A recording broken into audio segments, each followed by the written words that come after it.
وَجَعَلْنَاهُمْ أَئِمَّةً يَهْدُونَ بِأَمْرِنَا، اور ہم نے قرار دیا ہے انہیں آئمہ، یہدون بامرنا، ان کا کام یہ ہے کہ وہ ہمارے امر کی طرف لوگوں کو، مخلوق کو رہنمائی کریں، خلق خدا کو بتائیں کہ خدا کیا ہے، مخلوق الہی کو آگاہ کریں کہ اللہ کیا ہے۔ ہم نے انہیں بنایا ہے کہ وہ ہمیں سمجھائیں، یعنی اللہ نے ائمہ کو خلق ہی اور امام ہی اس لیے بنایا ہے کہ وہ اللہ سمجھائیں۔ لہذا فرماتے ہیں لولا نحن ما عبد اللہ، اگر ہم اہل بیت نہ ہوتے تو اللہ کی عبادت نہ ہوتی۔ بنا فتح اللہ، ہمارے ذریعے سے ہی اللہ نے سب کچھ خلق کیا ہے، وبنا یختم، اور ہمارے ذریعے سے ہی سب کچھ ختم ہوگا۔ ہماری وجہ سے سب کچھ بنا ہے اور ہماری وجہ سے سب کچھ، ہمارے نام پر ہی سب کچھ ختم ہوگا۔ تو جب سب کچھ بنا ان کی وجہ سے ہے، سب کچھ ختم ان کی وجہ سے ہوگا، تو پھر سب کچھ باقی بھی انہی کی وجہ سے ہے۔ یعنی میں اور آپ اگر سانس لے رہے ہیں تو یہ صدقہ ہے اہل بیت کا، اگر ہم کھا رہے ہیں تو یہ تصدق ہے اہل بیت کا۔ ہم سب تو فعلی ہیں، آپ بلاتے تو فلاں افسر کو ہیں اپنے گھر، فلاں شخصیت کو آپ نے دعوت پر بلایا، اگر ان کے ساتھ 4 لوگ اور لگ کر آ گئے تو اصلی تو ایک ہوتا ہے، باقی تو فعلی ہوتے ہیں۔ اس پوری کائنات میں اصلی 14 ہیں، باقی سب تو فعلی ہیں۔ ہاکی کی ٹیم کتنے پلیئر کی ہوتی ہے؟ کرکٹ کی البتہ 12 کو وہ غیبت کرتے ہیں،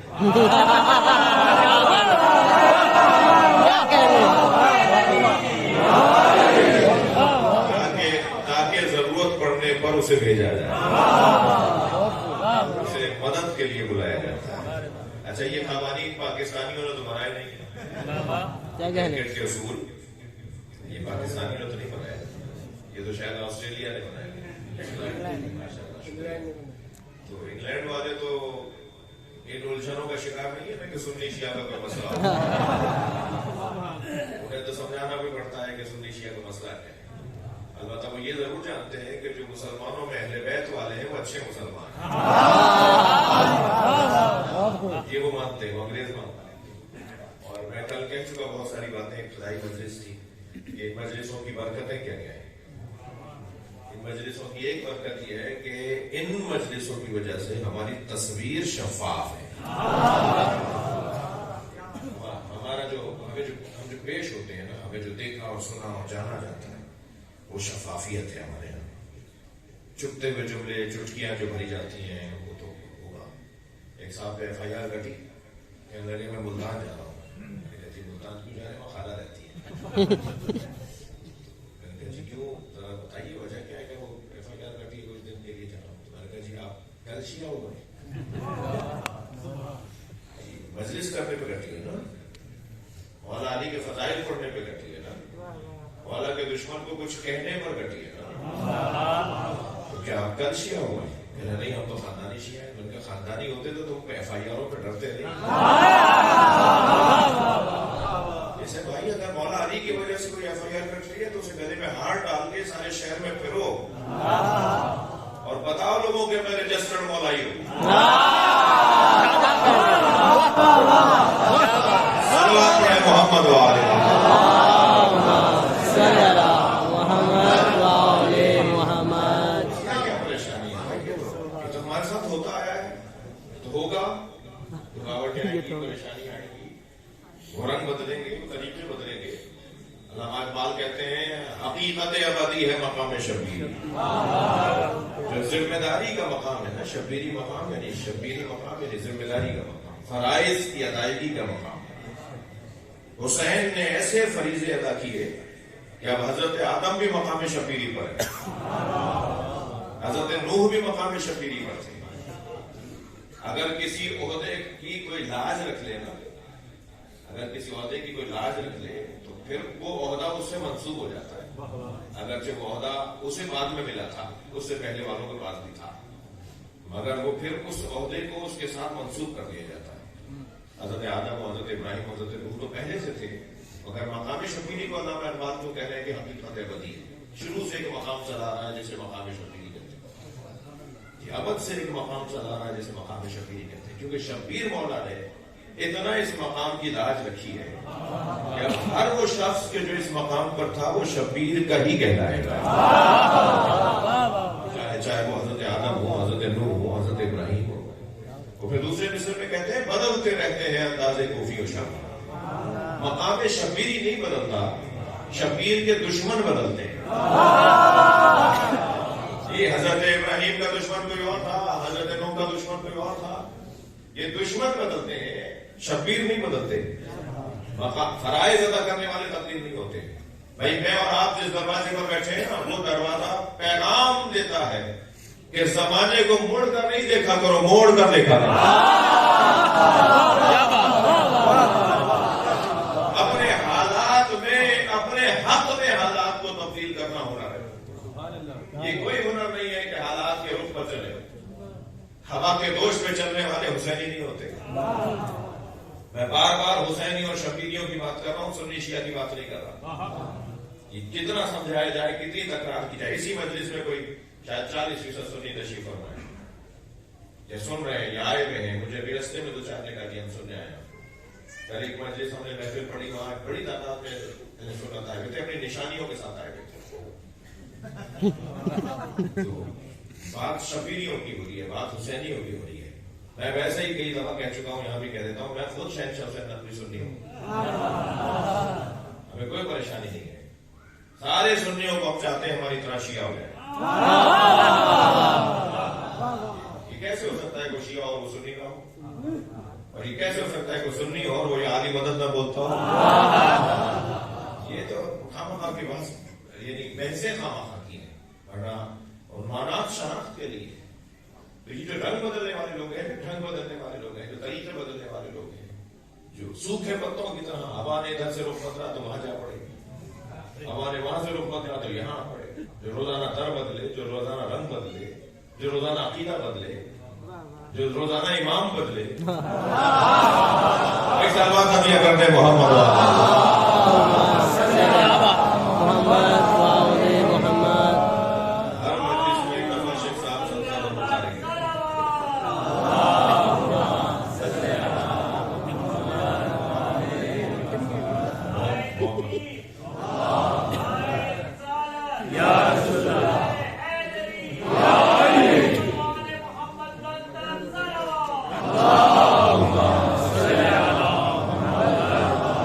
اس سے بہتر اور اچھی سلوات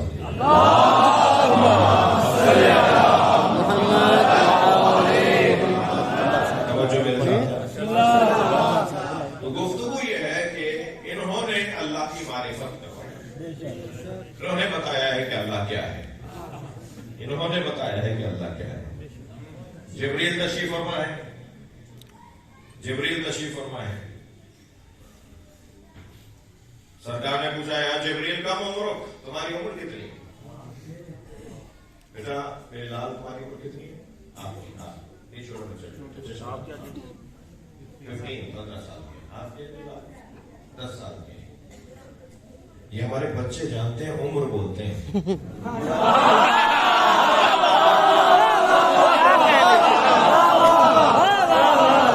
جن کا تلفظ ہی ٹھیک نہ ہو وہ مذہب لے کے چل رہے ہیں۔ سلوات پڑھنا ذرا محمد والا۔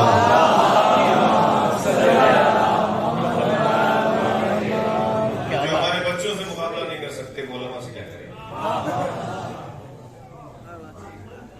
اکثریت کی توجہ ہو گئی کافی ہے، سلوات پڑھ لینا۔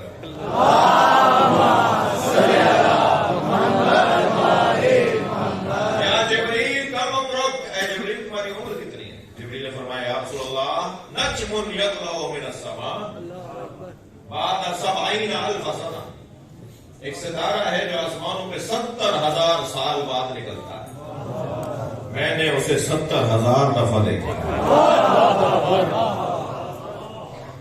میری عمر یہ ہے، ستارہ 70,000 سال بعد نکلتا ہے اور میں نے اسے 70,000 مرتبہ دیکھا ہے۔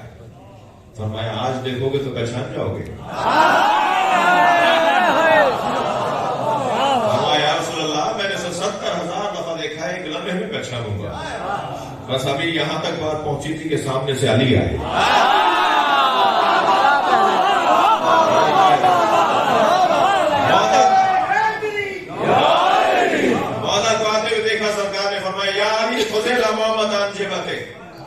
یا علی اپنا امامہ اپنی پیشانی سے اوپر کرو۔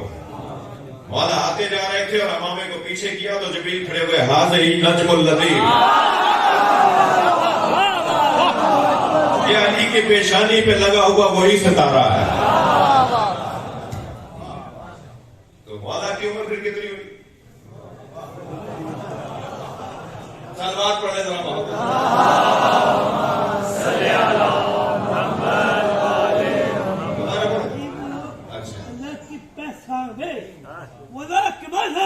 نعرہ لگائیے،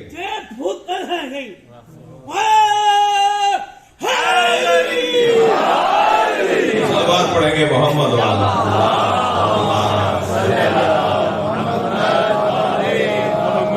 توجہ کر لیا نہیں، 70,000 سال کے نہیں ہے مولا، اس لیے کہ تو جبریل نے کہا میں نے ایک ستارہ 70,000 سال بعد نکلتا ہے، میں نے اسے 70,000 دفعہ دیکھا ہے، یہ نہیں بتایا اس کی عمر 70,000 سال ہے جی۔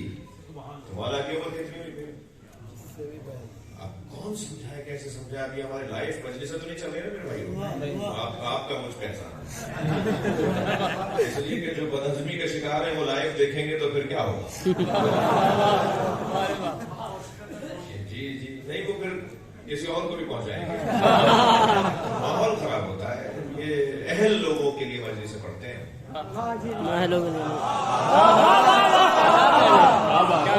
یہ حاضری کی نیاز ہے۔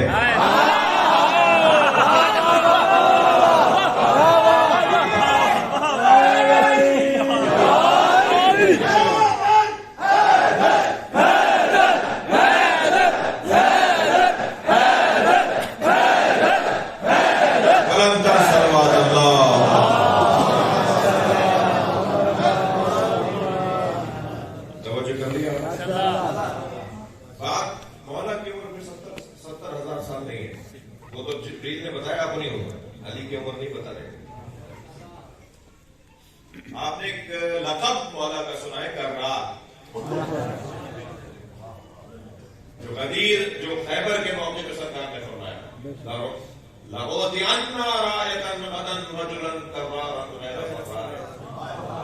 کل میں علم اسے دوں گا جو کرار ہوگا، غیر فرار ہوگا، اللہ اور اللہ کے رسول سے اسے محبت ہوگی اور اللہ اور اللہ کا رسول اس سے محبت کرتا ہوگا۔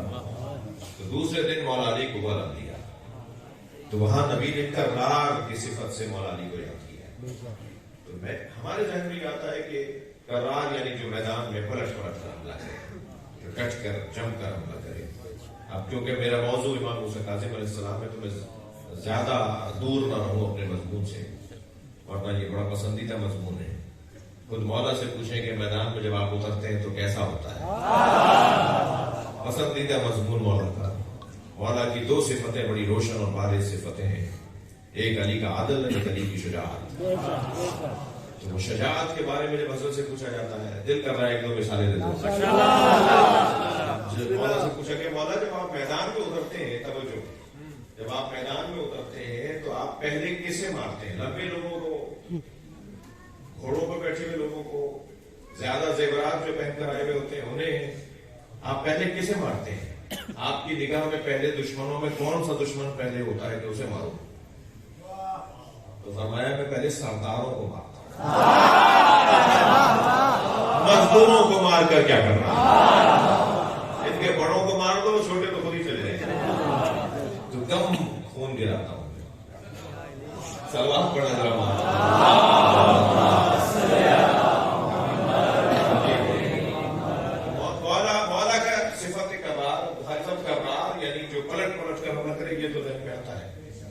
لیکن میری یہ دونوں بچے کی لائف تو نہیں چلا رہے گا. اصل میں پتہ کیا ہے مشکل یہ ہے کہ کچھ لوگ ہیں جو مجھے ڈھونڈ رہے ہیں. کہتے ہیں صبح خانے وال ہوتا ہے, بھاگلپور ہوتا ہے, شام کو حیدرآباد ہوتا ہے, اسے روکتے کیوں نہیں ہو؟ تو میں انہیں جواب دینا چاہتا ہوں, میں تو آسمانوں میں جانا چاہتا ہوں, تو میں زمین میں گاڑ کے جاؤں گا.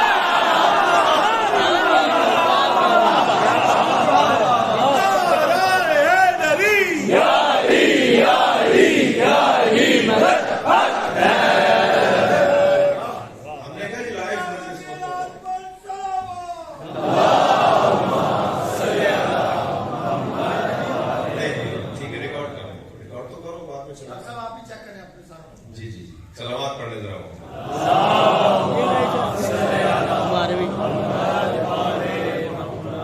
اور صرف اور بہت ساری وجوہات ہیں, اس لیے یہ ضرورت بھی ہے اور یہ نقصان دہ بھی ہے. تو مجموعی بات ہے اور بہت ساری باتیں ذہن میں اس لیے بات کر رہا ہوں. خوف اور ڈر کے لیے تو اللہ نے بنائے نہیں ہے. مسئلہ خوف کا نہیں ہے, مسئلہ ڈر ور کا نہیں ہے, مسئلہ حکمت اور دانائی کا ہے. مولا علی سے جب کسی نے کہا کہ مولا نے فرمایا آؤ, تو کہا جی مولا, حضرت نے فرمایا جب میں تم سے کہتا ہوں کہ میدان میں آؤ تو کہتے ہیں ہمیں مروانے لے جا رہا ہوں, اور جب میں کہتا ہوں کہ نہ جاؤ تو کہتے ہیں یہ موت سے ڈر رہے ہیں. جب بلاتا ہوں تو تم کہتے ہو ہمیں مروا رہے ہیں, جب نہیں کہتا ہوں کہ نہیں آؤ تو کہتے ہیں یہ موت سے ڈر رہے ہیں. تو کیا کیفیت ہے مولا کے درد کی. تو خوف اور ہے اور حکمت اور ہے. اللہ میں حکمتوں سے سرفراز ہے. بات آگے بڑھے. کرار جو پلٹ پلٹ کر حملہ کرتا ہو, تو ایک میدان میں پلٹ کر حملہ کرنے والے کو کرار کہتے ہیں یا نہیں؟ نہیں. ایک وجود جو ہر میدان میں پلٹتا ہو اسے کرار کہا. دقیق بحث ہے, سنگین گفتگو ہے جو میں کرنے جا رہا ہوں. قرآن میں اللہ نے انبیاء کی مدد کی ہے روح القدس کے ذریعے. قرآن میں آیت وَأَيَّدْنَاهُ بِرُوحِ الْقُدُسِ, وَأَيَّد کو کہا کہ روح القدس دونوں آئے تھے. ہم نے اے عیسیٰ تمہیں روح القدس کے ذریعے سے مدد پہنچائی. فرمایا انبیاء کرام. اچھا دیکھیں, قرآن فارمولوں کی کتاب ہے, سارے نبیوں کا ذکر نہیں کرے گا. 1,24,000 نبیوں کے تو نام بھی اس نے نازل نہیں کیے. 1,24,000 میں سے صرف 24 کے نام قرآن میں آئے. جی, ایک نبی سے متعلق اگر وہ اصولوں کو بیان کر دے گا تو یہی فارمولہ ہے, ہر نبی کے ساتھ یہی ہوا ہے. جی, حضرت عیسیٰ سے متعلق اگر قرآن کہہ رہا ہے کہ مثلا وہ ماں کی گود میں بات کرتے تھے, تو پھر اب یہ نہیں کہ یہ بھی بتائے کہ ابراہیم کی بات کر سکتے ہیں, عیسیٰ بھی موسیٰ بھی بات کر سکتے ہیں. ایک نبی کا مقام بیان ہو گیا, سارے نبیوں کا ایسا ہی ہے. ہم نے روح القدس کے ذریعے سے بیٹھ جاؤ. ہم نے روح القدس کے ذریعے سے تمہاری مدد کی ہے. ہم نے روح القدس کے ذریعے سے تمہاری مدد کی ہے. یہ حضرت عیسیٰ سے متعلق بات ہے. تو انبیاء کرام کی اللہ مدد کرتا ہے روح القدس کے ذریعے سے. جی, انبیاء کی مدد اللہ روح القدس کے ذریعے سے کرتا ہے. ٹھیک ہے, جو اچھل کر کہتے ہیں نا کہ صرف اللہ سے مدد مانگو, انہیں ذرا سمجھنے کی ضرورت ہے. اللہ کا انکار کرنے والا کافر ہے, اللہ جیسا ماننے والا مشرک ہے, اور کسی کو بھی نہ ماننے والا ملحد ہے.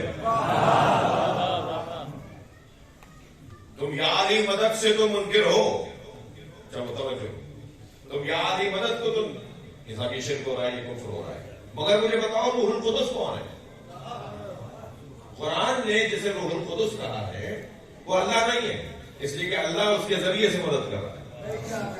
روح القدس جبریل بھی نہیں ہے, اس لیے کہ روح القدس ملک نہیں ہے, اور جبریل ملک ہے. جبریل ملک ہو, روح القدس ایسا بھی ملک ہے.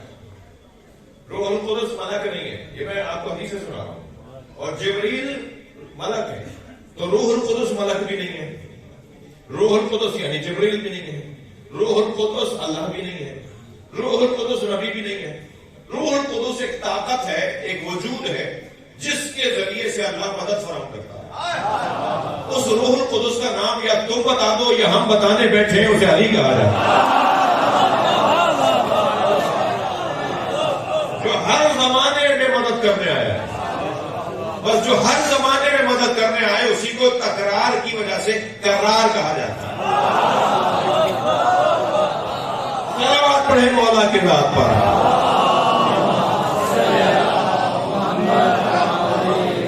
سے بہتر اور بلند صلوات.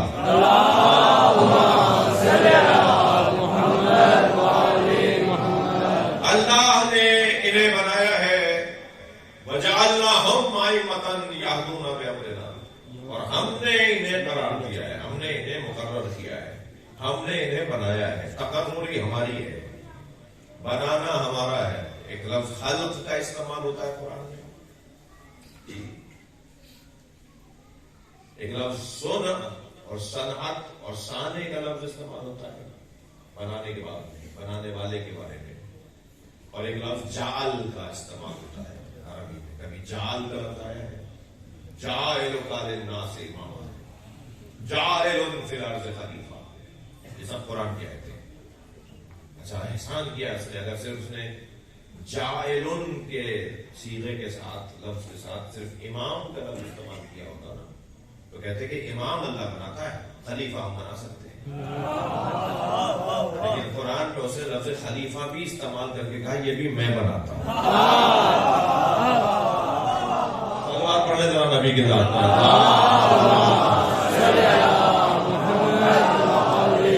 جاعلک للناس اماما، اے ابراہیم ہم نے تمہیں لوگوں کے لیے امام بنایا ہے.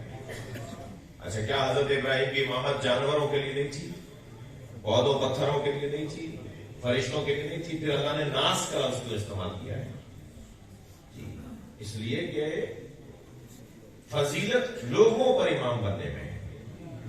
جو لوگوں کا امام ہے خود بخود وہ لوگوں سے، انسانوں سے جو کم تر مخلوق ہے اس کا خود بخود امام ہے. لیکن خلیفہ کے بارے میں جب بات کی تو اس نے یہ نہیں کہا انی جاعل فی الارض خلیفہ، اے آدم میں تمہیں میں زمین پر آدم کو خلیفہ بنا. حضرت آدم سے متعلق آیا تھا، آدم کو زمین پر اللہ خلیفہ بناتے ہوئے کہہ رہا ہے کہ میں زمین پر انی جاعل فی الارض خلیفہ، میں زمین پر خلیفہ بنا رہا ہوں. زمین پر کیوں؟ کہ ریت پر خلیفہ نہیں اللہ کا، سیاروں خلاؤں میں فضاؤں میں اللہ کا کوئی خلیفہ نہیں ہے. آسمان پر کیا ہوگا، عرش پر کیا ہوگا جی، اور جو جگہیں ہیں وہاں پر اللہ کا کوئی خلیفہ نہیں ہے. نہیں، زمین کیونکہ سارے سیاروں سے اور سارے مقامات سے افضل جگہ ہے. جو زمین کا خلیفہ بن گیا تو خود بخود ہر جگہ کا وہ خلیفہ ہے. میں ان بچوں اور جوانوں کو سمجھانے کے لیے کہہ رہا ہوں کہ جیسے دارالخلافہ ہوتا ہے، دارالخلافہ کو دارالخلافہ کہتے ہیں اس لیے جو مرکز ہوتا ہے، جو پوری مملکت کو چلانے کا شہر ہوتا ہے. صدر مملکت وزیر اعظم دارالخلافہ پہ بیٹھتا ہے. یعنی اگر صدر اسلام آباد میں بیٹھا ہوا ہے تو اسلام آباد کا صدر نہیں ہے، وہ پورے ملک کا صدر ہے، مگر وہ رہتا ہے اسلام آباد میں، وہ بیٹھتا ہے اسلام آباد میں. حضرت آدم کو اللہ نے زمین پر بٹھایا ہے اس لیے کہ زمین پوری کائنات کے لیے دارالخلافہ ہے. تو زمین کا خلیفہ بنا دیا خود بخود مریخ اور خود بخود زحل، عطارد، سارے جتنے بھی سیارے ہیں سب کا وہ حاکم ہے. جہاں چاہے گا جائے گا، جہاں چاہے وہ اپنے اختیارات کو استعمال کرے. تو لفظ خلیفہ یا لفظ امام یہ بھی اللہ کا کام ہے، اللہ بنانے والا ہے. اللہ کا کام ہے بنانا، اللہ کا کام بنانا ہے، ہمارا کام ماننا ہے، ہمارا کام بنانا نہیں ہے.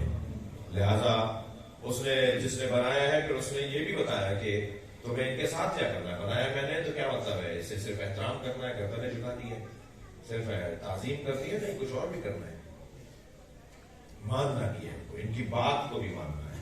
لہذا ارشاد ہوا یا ایھا الذین آمنوا اتقوا اللہ وابتغوا الیہ الوسیلہ وجاہدوا فی سبیلہ لعلکم تفلحون. اے صاحبان ایمان، تقوی پروردگار اختیار کرو اور وسیلے کو تلاش کرو. مومنوں کو کہا جا رہا ہے متقی ہو جاؤ، اور متقیوں سے کہا جا رہا ہے کہ وسیلے کو تلاش کرو. آپ دل چھوٹا نہیں کیا کہ میں جو وسیلے کو نہیں مانتے، اس لیے کہ وسیلے کو ماننے کے لیے تقوی ضروری ہے. اور تقوی اس سے اچھا کیا ہوگا، جو علی کو مانتا ہو وہی تو متقی ہے. سب سے بہترین تقوی کی تصویر یہ ہے کہ اہل بیت کو مانا جائے. تو صاحبان ایمان کو متقی ہونے کی دعوت ہے، یعنی ہر مومن متقی نہیں ہے، ہر مومن متقی نہیں ہے. اور صاحبان تقوی کو دعوت دی جا رہی ہے کہ وہ وسیلے کو تلاش کریں. وجعلوا کا لفظ نہیں ہے، وابتغوا کا لفظ ہے. وسیلہ بناؤ نہیں کہا رہا، وسیلہ بناؤ تو پھر یہ خود وسیلہ کیوں نہیں ہے؟ اگر وسیلہ بنانا ان کی صلاحیت ہوتی تو یہ خود وسیلہ کیوں نہیں ہوتے؟ بنانے والا بننے والے سے افضل ہوتا ہے. ابھی وسیلہ بنا رہے ہیں اور مفضول ہے، یعنی اپنے سے بہتر کو بنا دیا انہوں نے. یہ ممکن ہی نہیں. کوئی اپنے سے بہتر کو خلق ہی نہیں کر سکتا. جو خلق کرے گا وہ اسے کمتر ہوگا. لہذا بیٹے کو باپ کا جز کہا جاتا ہے. بیٹا باپ کا جز ہے، اور اگر کسی بیٹے میں خوبیاں دیکھو تو اس کے باپ کو سلام کرو، اس لیے کہ اس کے باپ میں یہ خوبیاں تھیں جو بیٹے میں منتقل ہوئی ہیں. میں کل کی مجلس کے بعد کچھ تکلیف سی ہوئی تو گئے ہاسپٹل میں، تو رہا 2-3 گھنٹے آپ کے لاہور میں گئے. تو انہوں نے پوچھا کہ جی آپ کا بلڈ پریشر ہائی ہو رہا ہے تو دوا لیتے ہیں؟ میں نے کہا جی بھول گیا تھا 10 دن سے دوائی نہیں، کھانے کی یاد نہیں رہتا، دوا کہاں یاد رہے گی. انہوں نے پوچھا جی آپ کے والد کو، آپ کی والدہ کو؟ جی ہاں ہے بلڈ پریشر. کہہ رہے یہ پھر آپ کی اس کا حصہ ہے، آپ کے وراثتی ہے، یہ جینیٹک اور آپ کے خون کا حصہ ہے، آپ کی وراثت کا حصہ ہے. تو وراثت میں بیماریاں منتقل ہو سکتی ہیں تو خوبیاں نہیں ہو سکتی. کیا کہنے. یہ تو ڈاکٹر پوچھ رہا ہے کہ جی شوگر کیوں ہے؟ آپ کے والد کو تھی، آپ کے دادا کو، آپ کہاں جی ہے؟ تو کہہ رہے تو پھر آئے گی، نسل میں آئے گی. تو جب بیماریاں نسل میں آ سکتی ہیں تو خوبیاں بھی آ سکتی ہیں. تو معصوم فرماتے ہیں جب کسی میں اچھائی دیکھو تو اس کے باپ کو سلام کرو، اس لیے کہ اس کے باپ میں خوبی تھی جو بیٹے میں منتقل ہوئی ہے. توجہ چاہوں گا عزیزان گرامی، ابو طالب کو کافر کہنے والے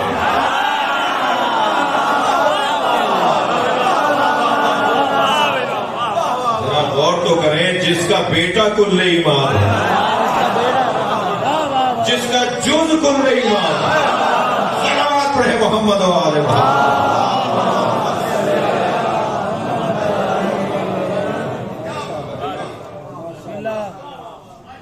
بنانا اللہ کا کام ہے، ہمارا کام ماننا ہے. ہمارا کام بنانا نہیں. ہم بنا سکتے ہی نہیں. یہ بنائیں گے تو اپنے سے کمتر کو بنائیں گے. یہ کیسے ممکن ہے کہ بزدل شجاع کو بنا دے؟ یہ کیسے ممکن ہے کہ کنجوس سخی کو بنا دے؟ وہاں سخاوت ہوگی تو پھر سخاوت بڑھے گی. اللہ نے ہمیں کہا ہے وابتغوا الیہ الوسیلہ، وسیلہ تلاش کرو. وسیلہ ہے تلاش کرو. وجاہدوا فی سبیلہ، اور اللہ کی راہ میں جہاد کرو. یعنی مومن متقی ہو جائے، متقی وسیلے کو تلاش کرے، اگر ہو سکے تو اسے وسیلے کو تلاش کرے، اور وسیلہ تلاش ہو جائے تو پھر اللہ کی راہ میں جہاد کرے. اور جو جہاد کر لے گا وہی فلاح پا جائے گا. جی، جو جہاد کرے گا وہی فلاح پا جائے گا. تو ایمان، تقویٰ، توجہ، ایمان، تقویٰ، وسیلے کی تلاش، پھر جہاد. وسیلے کی تلاش اور پھر جہاد. اچھا، جہاد کون کر پائے گا؟ جو وسیلے کو تلاش کر چکا ہوگا. ورنہ اگر ان کے بغیر کوئی جہاد کرے گا، ان کے بغیر اگر کوئی جہاد کرے گا تو وہ فساد کرے گا، جہاد نہیں کرے گا. توجہ میری طرف رہے. جی میرے بالکل میرے ساتھ ہے نا یہ دعا، ماشاءاللہ. آپ کو تو تکلیف نہیں ہو رہی ہوگی. نعرہ تکبیر، نعرہ رسالت، یا رسول اللہ، نعرہ حیدری، برائے خشنود مولا کائنات جناب علی علیہ السلام صلوات. اللہم صلی علی محمد وآل محمد. بات آگے بڑھے، آمادہ ہے آگے گفتگو. میں ایک نقطے کو سوچ رہا ہوں، سمجھ چاہ رہا ہوں کہ منتقل ہو پائے، اللہ کرے. وہ ہے ایمان کے بعد توجہ، ایمان کے بعد تقویٰ، ایمان کے بعد تقویٰ، تقویٰ کے بعد ابتغاء وسیلہ، وسیلے کو تلاش کرنا. متقی ہی وسیلے کو تلاش کرتا ہے. تقویٰ نشانی ہے، وسیلے، تقویٰ زینہ ہے، رستہ ہے وسیلے تک پہنچنے کا. جو متقی نہیں ہوگا وسیلہ تلاش نہیں کر پائے گا. ارشاد ہو رہا ہے وَمَن يُعَظِّمْ شَعَائِرَ اللَّهِ، اسی مطلب کی آیت. وَمَن يُعَظِّمْ شَعَائِرَ اللَّهِ، اور جس نے اللہ کی نشانیوں کی تعظیم کی، فَإِنَّهَا مِن تَقْوَى الْقُلُوبِ، وہی قلبی تقوی رکھنے والا ہے، تقوی قلبی رکھنے والا ہے. تو تقوی تعظیم کے ساتھ جڑا ہوا ہے. تقویٰ کسی کو بڑا ماننے سے جڑا ہوا ہے. کسی کو عظیم مانو گے تو متقی ہونے کی نشانی ثابت ہوگی. کسی کو نہ ماننا ہنر نہیں ہے. بعض لوگ اس کو اپنے لیے فضیلت سمجھتے ہیں, ہم کسی کو نہیں مانتے. جو تم کسی کو نہیں مانتے تو قرآن تو اسے پسند نہیں کرنا. قرآن تو کہہ رہا ہے کہ متقیوں کو مانو. قرآن سورہ مبارکہ حجرات میں قاعدہ دے رہا ہے اِنَّ أَكْرَمَكُمْ عِندَ اللَّهِ أَتْقَاكُمْ. تم میں زیادہ مکرم وہ ہے جو زیادہ متقی ہے. تو تقوی کی بنیاد پر تکریم کرنی ہے. کپڑوں کی بنیاد پر نہیں, گاڑیوں کی بنیاد پر نہیں, جی بنگلوں کی بنیاد پر نہیں. اور ہرگز یہ بھی نہیں کہا جا رہا کہ اچھے کپڑے پہننے والے اور بڑی گاڑیوں والوں کی بے احترامی کی جائے. احترام مگر اس بنیاد پہ نہیں ہونا کہ اس کے پاس گاڑی بڑی ہے, اس کے پاس مکان اچھا ہے. تقوی کی بنیاد پر تکریم ہے. تقوی اختیار کرو, پھر اس کے بعد وسیلے کو تلاش کرو. تو تقوی کی پہلے زمین آمادہ ہو, پھر اہل بیت تک پہنچنا ہوگا. اہل بیت تک پہنچنے کے لیے جو زمین بنانی ہے, جو آمادگی کرنی ہے, جو تیاری کرنی ہے, وہ تقوی کی تیاری ہے.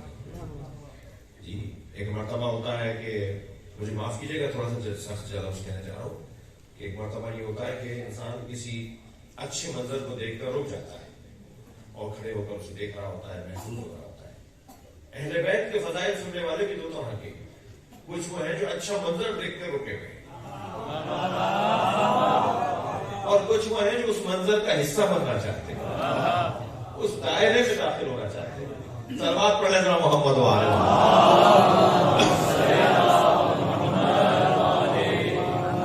ہمیں وہ اچھا منظر دیکھنے والا ہی نہیں ہونا, ہمیں ایک قدم آگے آنا ہے. البتہ ان کی بھی فضیلت ہے کہ کم سے کم اچھا منظر دیکھو, منظر تو اچھا نظر آتا ہے, وہ بھی فضیلت والے ہیں. ہماری مثال, ہم میں سے اکثر کی مثال تو مجھے معاف کیجیے گا ایسی ہے کہ جیسے سمندر کے کنارے کھڑے ہو کر سمندر کی تعریف کی جا رہی ہو. کتنا گہرا سمندر ہے, کتنی ٹھنڈی ہوائیں ہیں, لہریں دیکھو کتنی پیاری بن رہی ہیں, جی فضا دیکھو کتنی اچھی ہو رہی ہے, وہ کتنی دور تک سمندر نظر آ رہا ہے. سورج ڈوبنے کے وقت تو کہا جاتا ہے سمندر میں سورج ڈوب رہا ہے. یہ سمندر کو دیکھ دیکھ کر تعریفیں کر رہا ہے. اسے کیا پتا کہ سمندر کی گہرائی کتنی ہے, اس میں کیا کیا نعمتیں پوشیدہ ہیں, اس میں اترنے کے لیے کتنی طاقت چاہیے, اس سے واپس آنے کے لیے اور زیادہ طاقت چاہیے. اترنا پھر آسان ہے, واپس آنا بہت مشکل ہے. ابھی فرما رہے تھے بخاری صاحب کے, میں شعر بھی کہہ دیتا ہوں. تو پچھلے دنوں ایک نعت کے اندر چند شعروں میں سے ایک شعر اسی مطلب کا ہوا.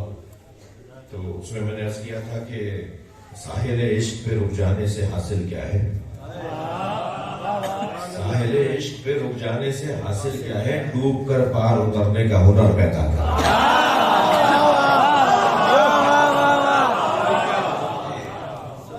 لاہور کے بھی قدیمی ترین علاقے میں مجلس پڑھ رہا ہوں. لاہوری تو ویسے ہی اپنی ہسٹری رکھتے ہیں, لاہوریوں کی ایک ہسٹری ہے, تاریخ ہے. علامہ اقبال کی انہی گلیوں میں گزرے. تو اقبال کے لہجے میں بات کر رہا ہوں. سرمے تور لگا دیدہ تر پیدا کر. سننا چاہ رہے ہیں؟ سرمے تور لگا دیدہ تر پیدا کر, شوق دیدار اگر ہے تو نظر پیدا کر. شوق دیدار اگر ہے تو نظر پیدا کر, اور زینہ ممبر شبیر سے بڑھ کر کیا ہے. ایک صاحب کہنے لگے کہ انہوں نے جو فلاں سے ملے ہیں اور یہ ملے ہیں, اس سے تو انہیں کوئی سینیٹر بننا ہے, انہیں کوئی جو ہے وہ اسلامی نظریاتی کونسل کے چیئرمین بننا ہے. تو میں انہیں بھی جواب دے رہا ہوں, کسی صدر اور وزیر اعظم کے محل کے اندر اتنی اونچی کرسی نہیں ہے.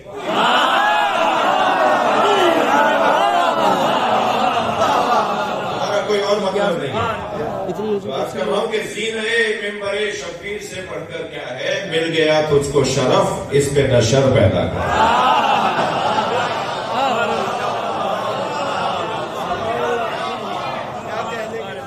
اور ان کے احسان پہ بخاری صاحب, ان کے احسان پہ احسان چلے آتے ہیں, ان کے احسان پہ احسان چلے آتے ہیں. اپنی الفت میں بھی انداز دیگر پیدا کر. اور تنہا رہنے کا تجھے شوق ہے مسلم کیوں کر, تنہا رہنے کا تجھے شوق ہے مسلم کیوں کر, شارع عام پہ چل یار سفر پیدا کر.